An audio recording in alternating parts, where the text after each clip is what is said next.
Sa pagsubang sa adlaw, ipasabwag nato ang kahayag. Kahayag nga gikan sa pulong sa Dios nga nagdala sa gugma, paglaom ug serbisyo alang sa katawhan. Gugma sa Dios, gugma sa isig katao, gugma sa nasod. Kay ang sinugdanan sa tinuod nga kausaban mao ang pagpili na maglakaw sa kahayag. Ug tungod niya na, nataw kining maong tulumanon, kini ang lamdag sa puntag. Sa pagsubang sa adlaw, ipasabwag nato ang kahayag. Kahayag nga gikan sa pulong sa Dios nga nagdala sa gugma, paglaom ug serbisyo alang sa katawhan. Gugma sa Dios, gugma sa isig katao, gugma sa nasod. Kay ang sinugdanan sa tinuod nga kausaban mao ang pagpili na maglakaw sa kahayag.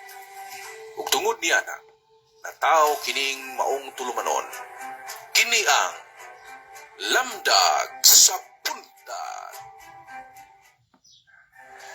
Sa pagsubang Maayong buntag karong tanan mga kaigsuonan, mga higala. Welcome balik sa ato ang hinalangda nga ninain nga morning show, Lamdag sa Buntag. Kini gyapon ang inyong igsuon si Sir Mike Cormanzuelos. O karong adlaw atong tanawon ang paminawon ang kahayag sa pulong sa Ginoo samtang maguban kita sa mga halos 30 minutos aron atong hisgutan ang mga importante nga pamalandong nining adlaw. O karong adlaw ang atong tema, taliwa sa pagsulay uban kanato ang Dios. Nining panahon na giatubang sa daghan nato dinhi sa Bohol, labi na sa Cebu, ang grabe nga mga kahadlok atong pipila ka mga adlaw nga nanglabay tungod sa grabe nga linog nga mitay og gitawon sa dito sa Bugo City. Apektado ang daghan nga mga kalungsuran ug gani mga 30 na kapin ang patay matud pa sa ulahi nga balita. Nya kita po diri sa Bohol, daghan pod sa tuang ipangulbaan pod sa kusog nga niabot diri man sa Bohol ang kakusgon sa mao nga linog. So nining adlaw ato ang iampo sa Ginoo nga unta dili ta madala sa mga kalisod ug mga pagsulay ug bisan luyo nining tanan. Makita gihapon nato siya nga naglihok diha sa atong kinabuhi. Agi og pagsugod, magampo kita sa makaliyot. Amahan nga Dios, salamat sa paghatag niini bag-o na sang adlaw sa taliwala sa kasakit, taliwala sa katalagman, kami sa kanunay nagatuo nga ikaw uban kanamo. Nining adlaw ablihi ang among mga kasing-kasing aron among masabtan ang imong mensahe ug aron makakuha usab kami og dugang nga kusog gikan kanimo aron makaliho kami sa mga butang nga maayo nining adlaw. Kini tanan among gipangamuyo, gipasalamatan pinangin ni Kristo among Ginoo. Amen. Sa nasawahan ug sa anak sa Espiritu Santo. Amen. So dito maglangan mga igsuon, kadong adlaw nga ato ang ebanghelyo napasibo ni sa kasaulugan sa Memorial of the Holy Guardian Angels, no? Niya basa nato ni siya sa Mateo 18:1 ngadto sa 5 ug sa 10. Diin ang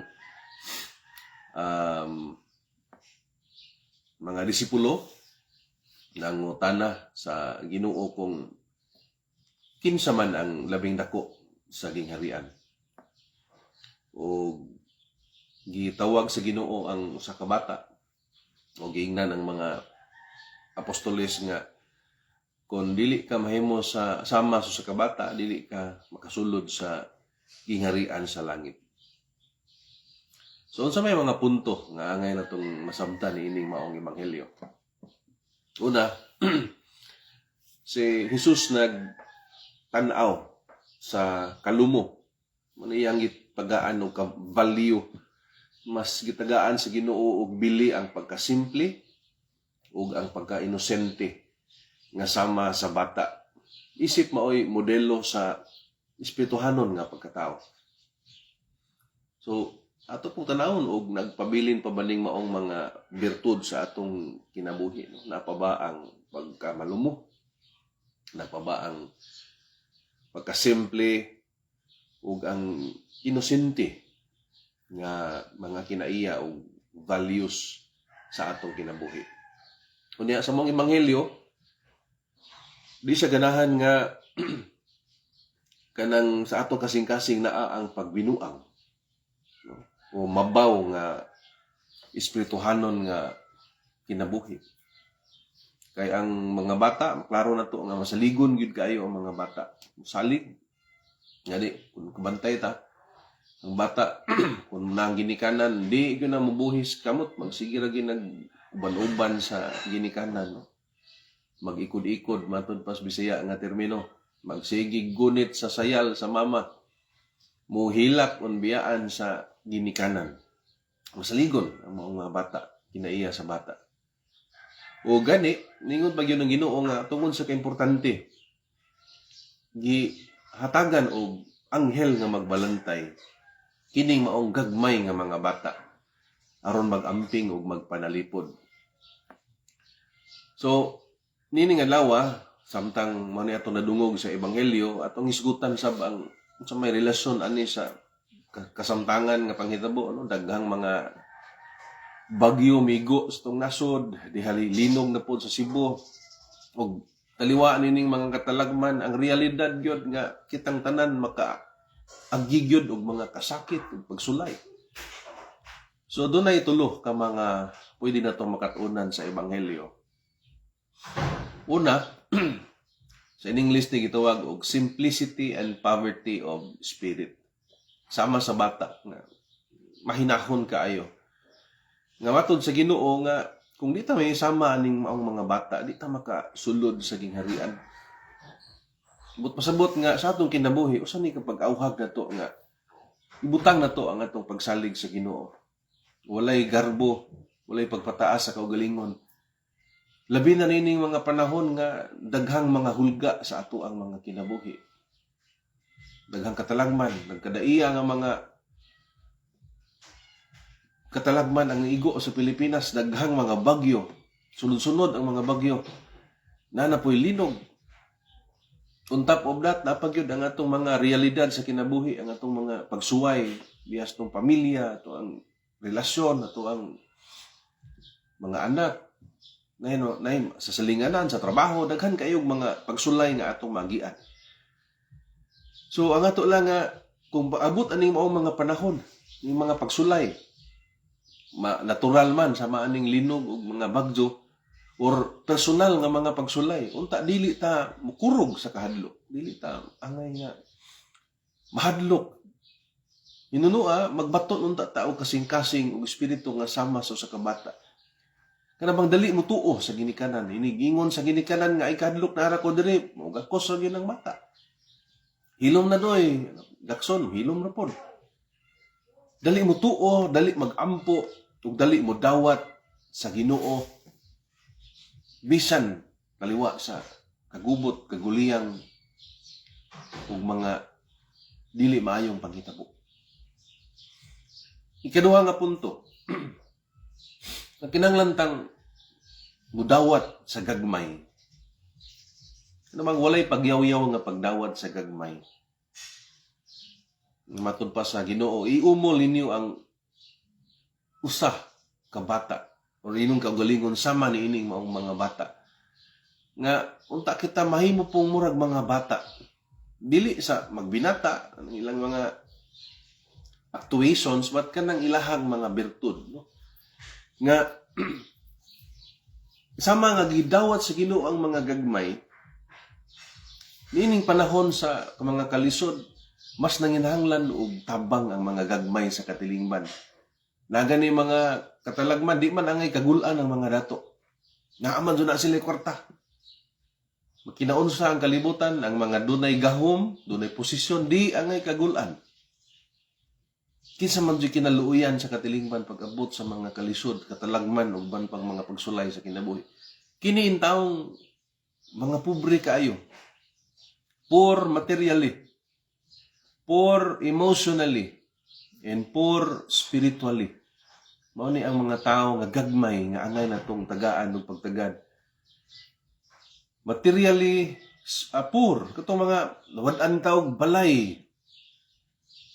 Nga uwan ra bapot baghuman og bagyo. So panahon nga og natay ikatabang atong itabang, materially mo tabang ta mga igsuon. Poor emotionally, katong mga nawad-an in taon ug mga kapikas sa kinabuhi, ang uban nawadag anak, ang uban nawadag kinikanan, ang uban na trauma. They are poor emotionally, nanginahanglan og mga tao nga andam nga muuban sa ilahang kiliran ug mo pa dangat sa pagpamati. Kinahanglan og pagpamati kining maong mga kaigsuonan nato. Spiritually, katong mga tao nga nalayo na sa Ginoo ug maglisod na in taon og asa mo dangop kay wala po'y kadangpan nga espiritual. So atong ipadangat ang atoang mga pag-ampo labi na ning mga tao nga wala kabati sa presensya sa Ginoo kay nalayo naman sila. Nga imbis nga madali ra og ka puy-puy ang ilahang mga kahadlok kung naa pa unta sila pagtuo sa Dios sa panwala man. Mao nagikinahanglan nga atong i-appeal sila sa atong mga pag-ampo. Ikatulo nga punto nga uban kanato ang Dios, dili malalis uban nato ang Dios. Kay ang Dios mao man ang protektor sa mga gagmay, protektor sa mga labing ubos, labing kabos. Gani ang Ginoo naingon nga mga anghel sa langit kanunay nagtan-aw sa naong sa amahan para pag-amping sa mga gagmay. So bisan pa taliwa ning mga kasakit, taliwas mga pagsulay, linog, bagyo, baha, uban pang mga kalamidad nga sigurado nga naagyoy mga biktima. Bisan sa unsa nga mga kalisod, ang Dios anaa pinagi sa iyang mga anghel nagpadala sa iyang presensya aron magbantay kanato nga magpabilin ang atong kagawasan batok sa sala. Batok sa tanang magulipo nato. Kahadlok man, kawadon man, unsa pang mga dili maayo nga mga butang nga maghulga sa atong mga kinabuhi. Bisan di na to makita, apan diha sa mata sa pagtuo, anaa ang atong Dios. Anaa ang iyang mga kamot nga nagpadayon nga nagluwas. Ug ang iyang kamot muhikap og mga tao aron mopadala sila ug pinagi nila. Mabati na to ang tabang sa Ginoo. Mabati na to ang mga kasing-kasing nag-ampo alang nato mga biktima. So nining linog nga migo sa Bugo City nga mo'y epicenter og sa uban napoy ubang mga dugol nga mga lungsod nga naigo in town. Daghang nga tumpag nga mga building, mga balay nga nangaguba. Kinabuhi nga nakalas. Sigurado daghang mga pamilya ang nasakitan. Nasakitan kay nawad-an in town sa ilang mga propiedad ug kinabuhi. Nangawala ang ilang mga hinigugma. So alang kanila ato ning ipaabot atong mensahe nga ayaw og kawala sa paglaom. Naagyapon ang Ginoo. Ug naagyapon ang mga tao nga ipadala sa Ginoo aron makahinumdum nga wala ta mag-inusara bisan nining lisod nga mga panahon. Bisan taliwa sa kasakit, hinumduman nato nga ang Dios wala magbiya nato. Anaa ra gihapon sa atong iliran. So nangaysuon unsa may atong i-application sa ato ang nakatunan sa ebanghelyo karon. Una diha sa pamilya, panahon nining naay mga kalisod, panahon sa mga katalagman, di ta dayon unta mo panik. Kinahanglan nga ato gyapong ipabilin ang pagrespeto sa usag-usa, magpinabangay, magampinganay, mulihok isip pamilya usa ka unit dili magkabuagsa. Na ipahiluna na to ang atong pamilya diha sa pagproteksyon sa mga gagmay. Lisod po diniglinog dagan ang mga dagko, bilin ng mga gagmay. Nidagan ang mga mayog lawas gibilin in taon tong mga tiguang nga nasa sulod. Dili mayo. Gisipti uguna ang mga mayog lawas gibilin in taon ng mga dili na makalakaw. Dili siya maayo nga panigingnan. So kinahanglan unahon og protect ang mga gagmay, mga bata, mga tigulang, mga disabled, dili sila angay nato pasagitan. Diya sa pamilya ipadayag nato ang atong pagtuo, libin na nining lisod nga mga panahon, magampo together, magtinabangay. Ug kita nga na diri sa buhol ug natay mahimo nga mga tabang atong ipaabot didto. Kay kasagaran natong mga taga Bohol ra ba, napoy mga kaparintihan nga naa sa Sugbo. No? So tinabangay gyud, inampuay, tinabangay, alagaray. So di pa ko mapadayon atong shout out ang atong mga ni tan-aw karon si Muy, salamat mo sa imong pagtan-aw. God bless you and your family. Ug ang akong igsuon nga si Janet nga naa sa US. Good morning diha ning. God bless you always. Salamat sa pagtan-aw. Ug sa tanang mga nagtan-aw karon akong i-greet no. Sa akong mama sa Daguhoy, Mama Delfa, good morning nimo diha ma. Ako mga igsuon si Charlotte, si Farah, ug si Al Napos Manila. Ug kanimo na yung mayong buntag. Ni MM nga nagikay sa among pamahaw sa akong mga anak. Good morning sa akong kapikas. Good morning pod sa ako ang mother-in-law ni mga Feli ug sa tanan niyang mga anak nga lantaw niini. Ug kaninyong tanan no, mga ako mga kaubas DepEd, labi na sa mga teacher sa Tagum Sur National High School. Shout out alang ninyo. Yun nga law. So, padayon ta sa application diha sa trabaho. Panahon sa krisis. Atong ipakita ang espiritu sa pagkabata. Nga dili ta maghinambog, dili mag pataas sa kaugalingon, kundi andam nga mutabang. Naatay co-worker nga lisod. Kinanglan nga andam ta nga mo extend sa atong tabang, maginagmay man o dinagko no. Hatag ta sa atong panahon, moral support, spiritual support, baka ginagmay nga mga financial or material nga tabang. Diya sa trabaho sa serbisyo publiko, atong ibutang ang prioridad sa labing mga nanginahanglan. Di na to pwede nga ipasantabi na lang ang kapakanan sa mga bata. Nalipay ko nga ang atong mga government officials sa diyang igo ang linog, proactive kayo. Suspenso ang klase, gi-inspect ang mga schools, ang mga buildings, kung safe pa ba, mabalik ang mga bata.